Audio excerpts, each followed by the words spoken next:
ಸರ್ಕಾರಕ್ಕೆ ಮಾಡುವಂತ ಸರ್ಕಾರಕ್ಕೆ ಸರ್ಕಾರ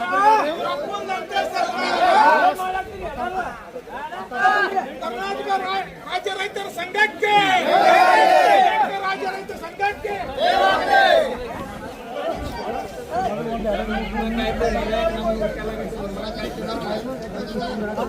ರೈತ ಏನು ಕರೆಂಟ್ ಖಾಸಗೀಕರಣ ಮಾಡ್ಬೇಕಂತ ಏನು ಹೊಸ ನಿರ್ಣಯ ತೊಗೊಳಕತ್ತಾರ, ಅದಕ್ಕೆ ಸಮರ್ಪಕವಾಗಿ ಎದುರಿಸಬೇಕು.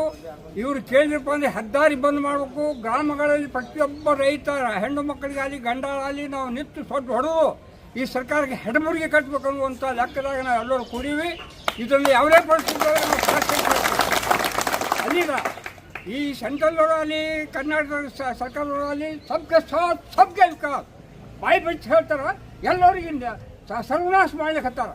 ನಾವು ರೈತರು ಎಲ್ಲಿಂದ ನಮ್ಮ ಸ್ವಾಭಿಮಾನ, ನಮ್ಮ ಸ್ಥಿತಿಗತಿಗೆ, ನಮ್ಮ ಆರ್ಥಿಕ ಸ್ಥಿತಿಗೆ ನಮಗೆ ಧಕ್ಕೆ ಬರ್ತದ, ಅಲ್ಲಿ ತನಕ ನಾವು ಸುಧಾರಣೆ ಆಗಂಗಿಲ್ಲ. ನಾವು ಆ ಧಕ್ಕೆಯನ್ನು ನಾವು ಎದುರಿಸಬೇಕು. ಎಲ್ಲರೂ ಒಕ್ಕಟ್ಟಾಗಿ ಸರ್ಕಾರಕ್ಕೆ ಕಣ್ಣು ತೆರೆಸಬೇಕು. ಈ ದಿಶೆಯಲ್ಲಿ ನಾವು ಎಲ್ಲರೂ ಪ್ರಯತ್ನ ಮಾಡ್ತೀವಿ, ಬಿಡುವುದಿಲ್ಲ. ಮತ್ತು ಯಾವುದೇ ಪರಿಸ್ಥಿತಿ ಅಧಿಕಾರಿಗಳು ನಮ್ಮ ಸಮಸ್ಯೆಗಳು ಸರ್ಕಾರಕ್ಕೆ ತಿಳಿಸಬೇಕು. ತಿಳಿಸಲಿಲ್ಲ ಅಂತಂದ್ರೆ ನಾವು ಊರುಗಳಲ್ಲಿ ಹೆದ್ದಾರಿಗಳಲ್ಲಿ ಬಂದ್ ಮಾಡಿ ಸರ್ಕಾರಕ್ಕೆ ಇದು ನಮ್ಮ ಏನು ಆತಂಕದ ಅವ್ರಿಗೆ ಮುಟ್ಸಲಿಕ್ಕೆ ನಾವು 100ಕ್ಕೆ 100 ಪ್ರಯತ್ನ ಮಾಡ್ತೀವಿ ಅನ್ನುವಂಥ ಮಾತನ್ನು ಈ ಸಭೆ ಮುಖಾಂತರ ಹೇಳಿಕೆ ಪ್ರಯತ್ನ ಮಾಡ್ತೇವೆ. ಈ ವಿದ್ಯುತ್ ಖಾಸಗೀಕರಣ ಮಾಡ್ತಾ ಇರೋದು ರಾಜ್ಯ ಸರ್ಕಾರ ಏನು ಕೇಂದ್ರ ಸರ್ಕಾರ? ಅವು ಎರಡು ಕೂಡ ಮಾಡ್ಲಿಕ್ಕತ್ತಾವ. ಟಾಟಾ ಬಿರ್ಲಾ ಇವ್ರೇನು ಹರಲ್ಲ, ಇವರೆಲ್ಲ ಇವ್ರ ಸೆಂಟ್ರಲ್ದವ್ರ ಗುರುಗಳು ಇವರು. ಅವರು ನಮ್ಮ ಮೇಲೆ ಹೇರಿ ಅವರು ಇವರು ಒಂದಾಗಿ ನಮ್ಮ ರೈತರಿಗೆ ಮೀಟರ್ ವ್ಯವಸ್ಥೆ ಬರ್ತಪ್ಪ ಅಂತಂದ್ರೆ ಬರೀ ಮೊಬೈಲ್ಗೆ ನಮ್ಗೆ ದುಡ್ಡು ತುಂಬುದಾಗಂಗಿಲ್ಲ. ಅದಕ್ಕೆ ನಾವು ತುಂಬ್ತೀವಿ. ಸರ್ಕಾರಕ್ಕೆ ನಮ್ಗೆ ಅವಿನಾವ ಸಂಬಂಧ ಅದ. ಏನಾದರೂ ಆತಂಕಗಳಿದ್ರೆ ಅವ್ರನ್ನ ಕೇಳ್ತಾರೆ, ನಾವು ಕೇಳ್ತೀವಿ. ಆದರೆ ಇದು ತರೋದ್ರಿಂದ ನಮ್ಮ ಪರಿಸ್ಥಿತಿ ಹದಗೆಟ್ಟು ಹೋಗ್ತದ. ಇದ್ದು ಫಿಕ್ಸತೆ ಕೈಗೆ ಹತ್ತಲಾರ್ದಂಗೆ ಪರಿಸ್ಥಿತಿ ನಿರ್ಮಾಣ ಆಗ್ತದೆ. ಹೌದ್ರಿ, ರೈತರು ಬಳಸುವಂಥ ಪ್ರತಿಯೊಂದು ವಸ್ತುಗಳ ಬೆಲೆ ಗಗನಕ್ಕೆ ಮುಟ್ಟಿದೆ. ಅದಕ್ಕೇನು ಹೇಳ್ತೀರಿ ನಾವು? ಅದು ಈ ದೇಶದಲ್ಲಿ ಆಡಳಿತ ಅನ್ನೋದು ಇಲ್ಲ. ಇಲ್ಲಿ ನಾವು ಬೆಳೆದಂಥ ಮಾಲಿಗೆ ಇದು ಸಾರ್ವತ್ರಿಕ ಒಂದು ರೂಪುರೇಷೆಗಳಿಲ್ಲ, ರೇಟ್ ಇಲ್ಲ. ನಾವು ಬೆಳೆದಂಥ ಮಾಲ್ ಹೆಚ್ಚಿಗೆ ಬೆಳೆಯಪ್ಪ ಅಂದ್ರೆ ಹೊರದೇಶದಿಂದ ತರಿಸಿ ರೈತರಿಗೆ ಮಣ್ಣು ಕೊಡುವಂಥ ವ್ಯವಸ್ಥೆ ಇಲ್ಲಿ ಆಡಳಿತಗಾರರಿಲ್ಲ. They are not fit for freedom, they are lusty deceitful rascals. What we mean. ತಮ್ಮ ಹೆಸರು sir? HK Nadaf. Okay, thanks sir. ಉತ್ತರ ಕರ್ನಾಟಕ ರಾಜ್ಯ ರೈತ ಸಂಘಕ್ಕೆ, ಉತ್ತರ ಕರ್ನಾಟಕ ರಾಜ್ಯ ರೈತ ಸಂಘಕ್ಕೆ ಬೇಕೇ ಬೇಕು, ಬೇಕೇ ಬೇಕು. ಅಯ್ಯಯ್ಯೋ ಅಯ್ಯಯ್ಯೋ, ಅಯ್ಯಯ್ಯೋ ಅಯ್ಯಯ್ಯೋ, ಭ್ರಷ್ಟ ರಾಜ್ಯ ಸರ್ಕಾರಕ್ಕೆ, ರೈತ ವಿರೋಧಿ ಭ್ರಷ್ಟ ರಾಜ್ಯ ಸರ್ಕಾರಕ್ಕೆ, ಖಾಸಗೀಕರಣ ವಿದ್ಯುತ್ ಮಾಡುತ್ತಿರುವಂತ ರೈತ ವಿರೋಧಿ ಕಾನೂನು ಜಾರಿಗೆ ತಂದಂತ ಭ್ರಷ್ಟ ರಾಜ್ಯ ಸರ್ಕಾರಕ್ಕೆ ಬೇಕೇ ಬೇಕು. ಅಯ್ಯಯ್ಯೋ ಅಯ್ಯಯ್ಯೋ, ಎಲ್ಲಿವರೆಗೆ ಹೋರಾಟ, ಎಲ್ಲಿವರೆಗೆ ಹೋರಾಟ, ಸರ್ಕಾರಂತೆ ಸರ್ಕಾರ, ಸರ್ಕಾರಂತೆ ಸರ್ಕಾರ.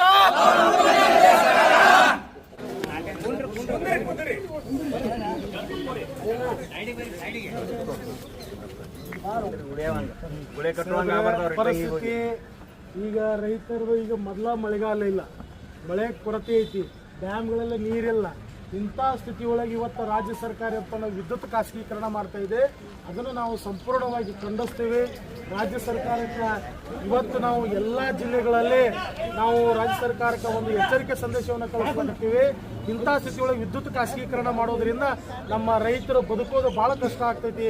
ಈ ವಿದ್ಯುತ್ ಖಾಸಗೀಕರಣ ಮಾಡೋದ್ರಿಂದ ಪ್ರತಿ HP ಮೋಟರ್ಗಳಿಗೆ ನಾವು ಸ್ಮಾರ್ಟ್ ಮೀಟರ್ಗಳನ್ನು ಅಳವಡಿಸುವಂಥ ವ್ಯವಸ್ಥೆ ಬರ್ತೈತಿ. ಯಾಕೆ ಈಗಾಗಲೇ ತೋಟದ ಬಸ್ತಿಗಳಲ್ಲಾಗಿರ್ಬೋದು ಮತ್ತು ಗ್ರಾಮದ ವಾಸ್ತವ್ಯಗಳಲ್ಲಾಗಿರ್ಬೋದು ಸ್ಮಾರ್ಟ್ ಮೀಟರ್ಗಳನ್ನು ಅಳವಡಿಸ್ತಾ ಇದೆ ರಾಜ್ಯ ಸರ್ಕಾರ. ಹಂತ ಹಂತವಾಗಿ ರೈತರನ್ನ ಒಂದು ತುಳಿಯುವ ಕೆಲಸ ಮಾಡ್ಲಿಕ್ಕತ್ತೈತಿ. ಅದಕ್ಕೆ ತಾವು ಒಂದು ರಾಜ್ಯ ಸರ್ಕಾರಕ್ಕೆ ನಮ್ಮ ರೈತ ಪರವಾಗಿ ಏನಪ್ಪಾ ಅಂದ್ರೆ ಒಂದು ಸಂದೇಶವನ್ನ ತಾವು ಒಂದು ಲಿಖಿತವಾಗಿ ಕಳಿಸಬೇಕು. ಇದರ ಮುಂದಿನ ದಿನಮಾನಗಳಲ್ಲಿ ನಾವು ಯಾರೋ ರೈತರು ಬೀದಿಗಿಳಿದು ಉಗ್ರವಾದ ಹೋರಾಟ ಮಾಡೋದಕ್ಕಿಂತ ಮುಂಚೆ ಸರ್ಕಾರ ಎಚ್ಚೆತ್ತುಕೊಂಡು ಈ ಒಂದು ಖಾಸಗೀಕರಣದ ನೀತಿಯನ್ನು ವಾಪಸ್ ಹಿಂಪಡಿಬೇಕು ಅನ್ನೋ ಕಾರಣಕ್ಕೋಸ್ಕರ ಇವತ್ತು ತಮಗೆ ನಾವು ಲಿಖಿತವಾಗಿರಪ್ಪ ಅಂದ್ರೆ ಈ ಸಂದೇಶವನ್ನು ರವಾನೆ ಮಾಡ್ತೀವಿ ಸರ್.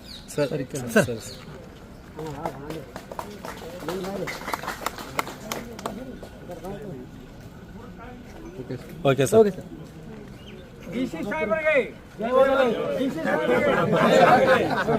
ಮನವರಿಕೆ ಮಾಡುವಂತ ಒಂದು ಕೆಲಸ ಆಗ್ತಂದ್ರೆ ಇದು ಬಹಳ ಗಂಭೀರವಾದ ಒಂದು ವಿಜಯಪುರ ಮಾನ್ಯ ಜಿಲ್ಲಾಧಿಕಾರಿಗಳ ಕಚೇರಿ ಎದುರುಗಡೆ ನೂರಾರು ರೈತರು ಬೀದಿಯಲ್ಲಿ ಕುಳಿತು ಹೋರಾಟ ಮಾಡಿ ಮಾನ್ಯ ಜಿಲ್ಲಾಧಿಕಾರಿಗಳ ಮುಖಾಂತರ ಈ ರಾಜ್ಯ ಸರ್ಕಾರಕ್ಕ ನಾವು ಒಂದು ಉಗ್ರವಾದಂತ ಎಚ್ಚರಿಕೆ ಸಂದೇಶವನ್ನ ನಾವು ಕೊಡ್ಲಿಕ್ಕೆ ಬಯಸ್ತಾ ಇದ್ದೇವೆ.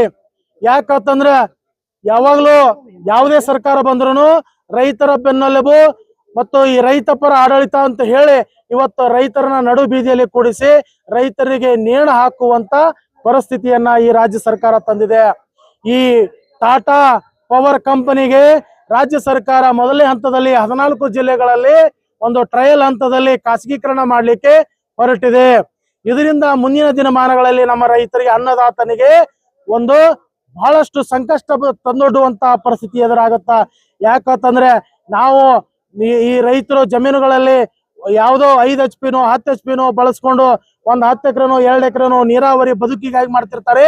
ಈ ದೇಶಕ್ಕೆ ಅನ್ನ ಹಾಕುವಂತ ರೈತ ಮುಂದಿನ ದಿನಮಾನಗಳಲ್ಲಿ ಆತ ಎಲ್ಲಾ ಮೋಟರ್ಗಳನ್ನ ವಿದ್ಯುತ್ ಬಿಲ್ ಕಟ್ಟಕ್ಕಾಗ್ದೇನೆ ಅವುಗಳನ್ನ ಬದಿಗಿಟ್ರೆ ಈ ದೇಶದ ಆಹಾರದ ಅಭದ್ರತೆ ಸೃಷ್ಟಿ ಆಗುತ್ತೆ, ಆಹಾರದ ಕೊರತೆ ಸೃಷ್ಟಿ ಆಗುತ್ತೆ. ಇವತ್ತು ಈ ದೇಶ ಅನ್ನ ಇಡೀ ಹೊರ ದೇಶಗಳಿಗೆ ಒಂದು ಸಪ್ಲೈ ಮಾಡುವಂತ ಸ್ಥಿತಿ ಏಳಿಗೆಯಲ್ಲೈತಿ, ಹಸಿರು ಕ್ರಾಂತಿ ಆಗೈತಿ. ಇದನ್ನ ಮತ್ತೆ ಖಾಸಗೀಕರಣ ಮಾಡೋದ್ರಿಂದ ಈ ರಾಜ್ಯದಲ್ಲಿ ಆಹಾರ ಉತ್ಪಾದನೆ ಕುಂಠಿತಗೊಳ್ಳುತ್ತದೆ. ಆಹಾರ ಉತ್ಪಾದನೆ ಕುಂಠಿತಗೊಳ್ತಂದ್ರೆ ಎಲ್ಲಾ ಆಹಾರ ಪದಾರ್ಥಗಳ ಬೆಲೆ ಹೆಚ್ಚಾಯ್ತು ಅಂದ್ರೆ ಇಲ್ಲಿ ಸರ್ಕಾರ ಅಸ್ಥಿರತೆ ನಿರ್ಮಾಣ ಆಗ್ತದ ಅನ್ನುವಂತ ಮಾತನ್ನ ಹೇಳ್ಬೇಕಾಗ್ತದ. ಯಾಕಂತಂದ್ರ ಕರೆಂಟ್ ಬಿಲ್ ಇವತ್ತ ಮನೆಗೆ ಬರುವಂತ 200-300 ರೂಪಾಯಿ ಕರೆಂಟ್ ಬಿಲ್ ಕಟ್ಟಕ್ ಆಗದಿರುವಂತ ಪರಿಸ್ಥಿತಿಯಲ್ಲಿ ರೈತರಿಗೆ ನೀವು 4,000-5,000 ರೂಪಾಯಿ ಪ್ರತಿ ತಿಂಗಳು ವಿದ್ಯುತ್ ಬಿಲ್ ಕಟ್ರಿ ಅಂತಂದ್ರ ವರ್ಷಕ್ಕೆ ಲಕ್ಷಾಂತರ ರೂಪಾಯಿ ವಿದ್ಯುತ್ ಬಿಲ್ ಆಗತ್ತ. ಯಾರು ಕಟ್ಟವ್ರಿ? ಅದಕ್ಕ ಯಾರು ಹೊಣೆಗಾರರು? ಈ ಖಾಸಗೀಕರಣ ಮಾಡೋದ್ರಿಂದ ಇಲ್ಲಿ ಈ ಒಂದು ಕರ್ನಾಟಕ ವಿದ್ಯುತ್ ನಿಗಮದಲ್ಲಿ ಏನು ಒಂದು ಉದ್ಯೋಗ ಇದೆಯಲ್ಲ ಅದನ್ನು ಕೂಡ ಏನಪ್ಪಾ ಅಂದ್ರೆ ಅಭದ್ರ ಸ್ಥಿತಿ ಆಗ್ತದ. ಅವ್ರು ಎಲ್ಲರೂ ಮನೆಗೆ ಹೋಗ್ಬೇಕಾಗ್ತದ, ಅವರ ಕುಟುಂಬಗಳ ಬೀದಿಗೆ ಬರ್ತಾವು. ಇದನ್ನ ಮಾಡಬಾರದು ಅನ್ನುವಂಥದ್ದು ಒಂದು ಸ್ಪಷ್ಟವಾದಂತ ಸಂದೇಶ ಐತಿ. ಒಂದು ವೇಳೆ ಮಾಡಿದ್ದೆ ಆದ್ರ ಇಡೀ ಒಂದು ಕರ್ನಾಟಕ ಎಲೆಕ್ಟ್ರಿಕಲಿ ಬೋರ್ಡ್ ಇಲಾಖೆ ಎಲ್ಲಾ ಬೆಸ್ಕಾಂ ಎಲ್ಲಾ ಇಲಾಖೆ ನೌಕರರು ರೈತರು ಬೀದಿಗಿಳಿದು ಎಲ್ಲಾ ರಾಷ್ಟ್ರೀಯ ಹೆದ್ದಾರಿಗಳನ್ನ ಬಂದ್ ಮಾಡಿ ಉಗ್ರವಾದ ಹೋರಾಟವನ್ನ ಮಾಡ್ಬೇಕಾಗ್ತದ ಅನ್ನುವಂತ ಮಾತನ್ನ ಈ ಒಂದು ಮಾಧ್ಯಮದ ಮೂಲಕ ಗಣವೆತ್ತ ರಾಜ್ಯ ಸರ್ಕಾರಕ್ಕ ಒಂದು ಮುನ್ನೆಚ್ಚರಿಕೆ ಸಂದೇಶವನ್ನ ತಿಳಿಸ್ತಾ ಇದ್ದೇವೆ. ತಕ್ಷಣವೇ ಇದನ್ನ ತಾವು ಹಿಂದಕ್ಕೆ ಪಡಿಬೇಕು. ಇಂತ ಈ ಒಂದು ಕಾರ್ಪೊರೇಟ್ ಕಂಪನಿಗಳಿಗೆ, ಬಂಡವಾಳಶಾಹಿಗಳಿಗೆ ತಾವು ಜೋತು ಬಿದ್ದು ಜೊಲ್ಲು ಸುರಿಸಿ ಒಂದು ಅವಿವೇಕಿತನ ಅಯೋಗ್ಯ ಸರ್ಕಾರವನ್ನ ನಡೆಸಬಾರದು ಅನ್ನುವಂಥದ್ದು ನಮ್ಮ ಸ್ಪಷ್ಟ ನಿಲುವಿದೆ.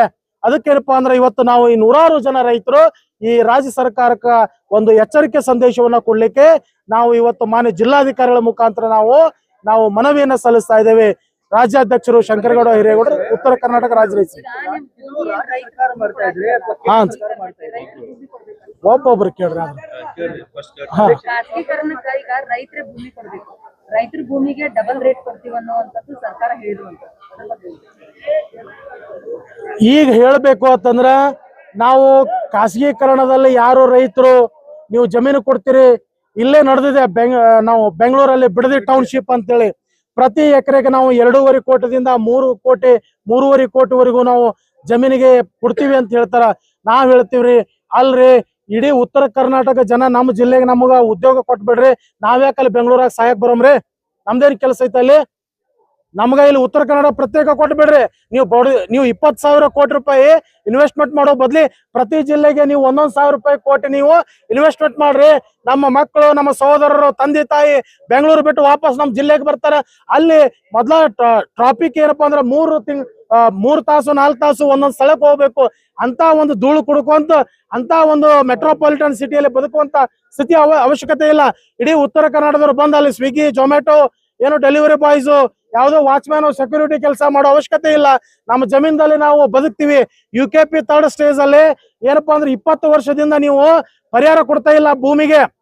ಹೇಳ್ತಾರೆ ಒನ್ ಟೈಮ್ ಸೆಟಲ್ಮೆಂಟ್, ನೀರಾವರಿ, ಒಣ ಬೇಸಾಯ 25 ಲಕ್ಷ 30 ಲಕ್ಷ ಈ ತರ ಹೇಳ್ತಿದ್ರಿ. ಅಲ್ರಿ ಮೊದಲ ಆ ರೈತರಿಗೆ ನ್ಯಾಯ ಕೊಡ್ರಿ. ಮೊದಲ ಭೂಮಿ ಕಳ್ಕೊಂಡ್ರೆ 10-15 ವರ್ಷ ಆಗೈತಿ. ಮೊದಲ ಆ ಕೆಲಸ ಮಾಡೋದು ಬಿಟ್ಟು ನೀವು ಬಿಡದಿ ಟೌನ್ಶಿಪ್ ಮಾಡುವಂತ ಅವಶ್ಯಕತೆ ಏನೈತಿ? ಅಲ್ಲಿ ಅಚ್ಚುಕಟ್ಟಾದಂತ ಒಂದು ಕೃಷಿ ಭೂಮಿ ಐತಿ. ಅದು ಅದೇನು ಬರಡು ಭೂಮಿನಾ? ನೀವು ಬರಡು ಭೂಮಿದಲ್ಲಿ ನೀವು ಮಾಡ್ತಿದ್ರೆ ಏನು ತೊಂದರೆ ಇಲ್ಲ. 2.5 ಕೋಟಿ ರೂಪಾಯಿ ಪ್ರತಿ ಎಕರೆಗೆ 3 ಕೋಟಿ ಕೊಡೋ ಬದಲು ಇಲ್ಲಿ ನಮ್ಮ ರೈತರಿಗೆ ನೀವು ಈ ಕೃಷ್ಣಾ ಮೇಲ್ದಂಡ ಯೋಜನೆಯಲ್ಲಿ ಉಳಿದಂತ ರೈತರಿಗೆ ನೀವು ಎಕರೆಗೆ 50 ಲಕ್ಷ ಕೊಡ್ರಿ. ನಿಮ್ಮನ್ನ ಫೋಟೋ ಇಟ್ಟು ಪೂಜೆ ಮಾಡ್ತಾರ. ಅಲ್ಲಿ 2.5 ಕೋಟಿ 3 ಕೋಟಿ ಎದಕ್ ಕೊಡ್ತೀರಿ ನೀವು? ರೈತರೇ ಸ್ವಯಂ ಪ್ರೇರಿತವಾಗಿ ಜಮೀನುಗಳು ಕೊಡ್ಲಾತಾರ್ರಿ. ಇದ್ರ ಬಗ್ಗೆ ರೈತರಿಗೆ ದಿಕ್ಕು ತಪ್ಪಿಸೋ ಕೆಲಸ ಮಾಡಾಕತ್ತಾರ. ಒಂದೇ ಮಾತಲ್ಲಿ ಹೇಳ್ಬೇಕು ಅಂದ್ರೆ ಸರ್ಕಾರ ದಿಕ್ಕು ತಪ್ಪಿಸೋ ಕೆಲಸ. ಅಲ್ಲಿ ಅವಶ್ಯಕತೆನೇ ಇಲ್ಲ ಬಿಡದಿ ಟೌನ್ಶಿಪ್ ಮಾಡ್ಲಿಕ್ಕೆ. ಸಂಪೂರ್ಣ ಕೃಷಿ ಭೂಮಿ ಇದೆ. ಅಡಿಕೆ ತೋಟ, ತೆಂಗು, ಬಾಳೆ, ಮತ್ತೆ ಹೈನುಗಾರಿಕೆ ಇದೆ, ಭತ್ತ ಇದೆ. ಒಳ್ಳೆ ಕೃಷಿ ಭೂಮಿ ಐತದು. ಎಲ್ಲ ಗೊತ್ತಿದೆ ರಾಜ್ಯ ಸರ್ಕಾರಕ್ಕ. ಆದ್ರೂ ತಮ್ಮ ಏನಪ್ಪಾ ಅಂದ್ರೆ ಇವತ್ ನೋಡ್ರಿ ಇಲ್ಲಿ ರಾಜ್ಯದಲ್ಲಿ ವಿರೋಧ ಪಕ್ಷದಲ್ಲಿ ಇದ್ದವರು ಎಲ್ಲದಾರ? ಅವರು ಮಾತಾಡ್ಬೇಕಲ್ಲ ರೈತ ಪರವಾಗಿ ಅಂತ ಹೇಳ್ತಾರ. ಎಲ್ಲದರ ಧ್ವನಿನೇ ಇಲ್ಲ ಅವ್ರದ್ದು. ಯಾರೋ ನಮ್ಮ ರೈತರೇ ನಾವು ಬೀದಿಗಿಳಿದು ಸುಮಾರು 400 ಹೆಚ್ಚು ದಿನಗಳಾಯ್ತು ನಾವು ಹೋರಾಟ ಮಾಡ್ತಾ ಇಲ್ಲ ರೈತರೆಲ್ಲರೂ. ಏನ್ ಮಾಡಾಕತ್ತೈತ್ರಿ ರಾಜ್ಯ ಸರ್ಕಾರ? ಮತ್ತೆ ವಿರೋಧ ಪಕ್ಷ ಏನ್ ಮಾಡಾಕತ್ತೈತಿ? ನಿಜವಾಗ್ಲೂ ಈ ರಾಜ್ಯದಲ್ಲಿ ವಿರೋಧ ಪಕ್ಷ ಅಂದ್ರದು ರೈತರು, ರೈತ ಸಂಘಟನೆಗಳು, ರೈತ ಪರವಾಗಿ ಧ್ವನಿ ಎತ್ತದೆ. ಏನ್ ಮಾಡ್ಲಿಕ್ಕತ್ತದ ರಾಜ್ಯ ಸರ್ಕಾರ? ಅದಕ್ಕೆ ನಮ್ದು ಉಗ್ರವಾದಂತ ಒಂದು ಖಂಡನೆ ಐತಿ ಅನ್ನುವಂತ ಮಾತನ್ನ ಈ ಒಂದು ಮಾಧ್ಯಮದ ಮೂಲಕ ಸ್ಪಷ್ಟ. ಕೇಂದ್ರ ಸರ್ಕಾರ ಮಾಡ್ತಾ ಇದ್ರೆ ಅಥವಾ ರಾಜ್ಯ ಸರ್ಕಾರ ಮಾಡ್ತಾ ಇದ್ರೆ? ಟಾಟಾ ಪವರ್ ಕಂಪನಿ ರಾಜ್ಯ ಸರ್ಕಾರಕ್ಕ ಪ್ರಸ್ತಾವನೆ ಕೊಟ್ಟಿದೆ. ಮೊದಲನೇ ಹಂತದಲ್ಲಿ 14 ಜಿಲ್ಲೆಗಳನ್ನ ಆಯ್ಕೆ ಮಾಡಿ ಟ್ರಯಲ್ ಹಂತದಲ್ಲಿ ಖಾಸಗೀಕರಣ ಮಾಡ್ತೀವಿ ಅಂತೇಳಿ. ಹೌದಾ? ನಾವ್ ಏನಂತೀವಿ, ಈ ಖಾಸಗೀಕರಣನೇ ಅವಶ್ಯಕತೆ ಇಲ್ಲ. ಈಗ ಹೆಂಗ್ ಯಥಾಸ್ಥಿತಿ ಹೋಗ್ಲಕತ್ತೈತಿ, ಅವ್ರು ಹೇಳ್ತಾರ ಇಲ್ಲ ನಮಗ ಬಹಳ ನುಕ್ಸಾನದಲ್ಲಿ ಐತಿ ಅಂತ ಹೇಳ್ತಾರ. ಖಾಸಗೀಕರಣ ವಿರೋಧ ರಾಹುಲ್ ಗಾಂಧಿ ವಿರೋಧ ಪಕ್ಷ ನಾಯಕ ಇಡೀ ದೇಶದ ಹೋರಾಟ ಮಾಡ್ತಾ ಇದ್ದಾರೆ. ಬಿಜೆಪಿ ಸರ್ಕಾರ. ಹೌದು ನೋಡ್ರಿ, ನಮಗ ಬಿಜೆಪಿ ಕಾಂಗ್ರೆಸ್ ಸಂಬಂಧ ಇಲ್ಲ. ನಮಗೇನಿರೋದು ರೈತ ಪರ ಆಡಳಿತ ಮಾಡಬೇಕು. ನಮ್ಮ ಸ್ಪಷ್ಟ ನಿಲುವು. ನೀವು ನಿಜವಾಗ್ಲೂ ಈ ದೇಶದ ಅನ್ನದಾತನನ್ನ ಉಳಿಸೋದೇ ಆದ್ರೆ ರೈತ ಪರವಾಗಿ ಆಡಳಿತ ಮಾಡ್ಬೇಕು.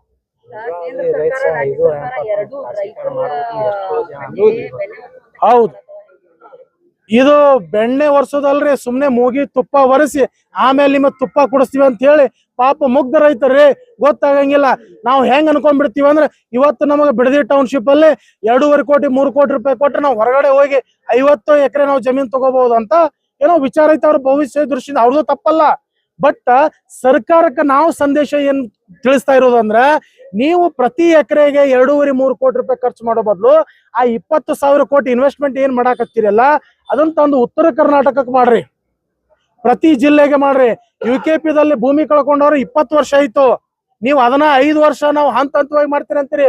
ಅದೇ 20,000 ಕೋಟಿ ನೀವು ಕೊಟ್ಟಿದ್ದೆ ಆದ್ರೆ ಇವತ್ತು ನೀವು 30% ನಿಮ್ದು ಕೃಷ್ಣಾ ಮೇಲ್ದಂಡ ಯೋಜನೆದು ಸಾಲ್ವ್ ಆಗತ್ತ ಪ್ರಾಬ್ಲಮ್. ಅಂತ ಬೃಹತ್ ಯೋಜನೆಯನ್ನ ನೀವು ಅದನ್ನ ಸುಮ್ನೆ ನೀವು ನಾಮಕ್ಕ ನಮಗ ಬೆಣ್ಣೆ ಒರೆಸಿ ಮೂಗಿಗೆ ಮುಂದಕ್ಕೆ ತಳ್ಳಾಕತ್ತಾರ ಅಷ್ಟೇ.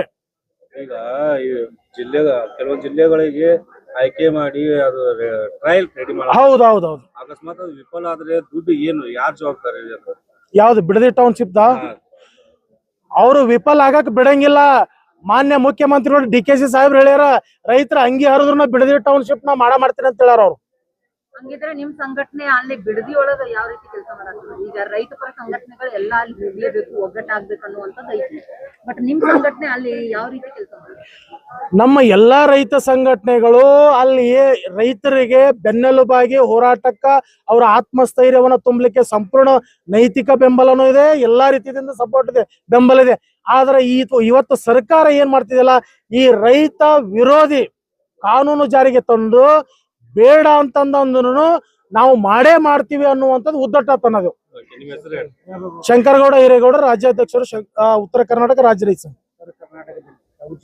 ಉತ್ತರ ಕರ್ನಾಟಕ ಪ್ರಾಜೆಕ್ಟ್ ಟೌನ್ಶಿಪ್ ಉತ್ತರ ಕರ್ನಾಟಕದಲ್ಲಿ ಆಗಬೇಕಂತ ಉತ್ತರ ಕರ್ನಾಟಕದ ರಾಜಕಾರಣಿಗಳ ಹಿತಾಸಕ್ತಿಯಿಂದ ಈ ತರ ಪ್ರಾಜೆಕ್ಟ್ ಉತ್ತರ ಕರ್ನಾಟಕ ಬರ್ತಾ ಇದಾವೋ ಇಲ್ಲ ರೈತರು ಉತ್ತರ ಕರ್ನಾಟಕದ ನಮ್ಮ ರಾಜಕೀಯ ನಾಯಕರುಗಳು ಆಡಳಿತದಲ್ಲಿ ವಿರೋಧದಲ್ಲಿ ಇರ್ಲಿ, ಇವ್ರು ಯಾರೋ ಧ್ವನಿ ಎತ್ತಂಗಿಲ್ರಿ.